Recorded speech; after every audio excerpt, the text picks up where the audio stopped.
ঢাকায় চিত্রনায়িকা দিলারা হানিফ পূর্ণিমা অনেকদিন ধরেই পর্দায় নেই এক সময়ের জনপ্রিয় তারকা। সামাজিক মাধ্যমে নিয়মিত নিজেকে সেই চিরচেনা লাস্যময়ী রূপে মেলে ধরলেও দর্শকরা চান তাকে পর্দায় দেখতে। কিন্তু অভিনয় ইন্ডাস্ট্রি প্রসঙ্গে জানিয়ে দিলেন নানা আক্ষেপ ও ক্ষোভের কথা।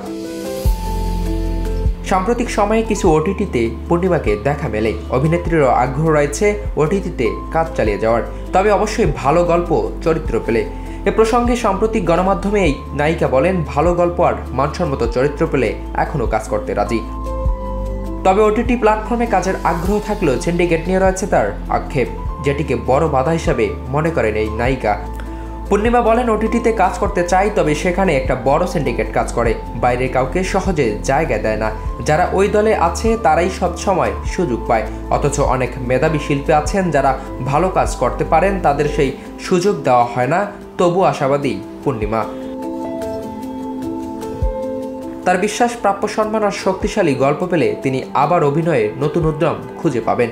পূর্ণিমা বলেন, মহানগর কারাগার ও গোলাম মামুনের মতো কাজ তার ভালো লেগেছে। অভিনেত্রীর ভাষায়, এ ধরনের গল্পে সুযোগ পেলে অভিনয়ে নতুন করে প্রাণ ফিরে পেতাম।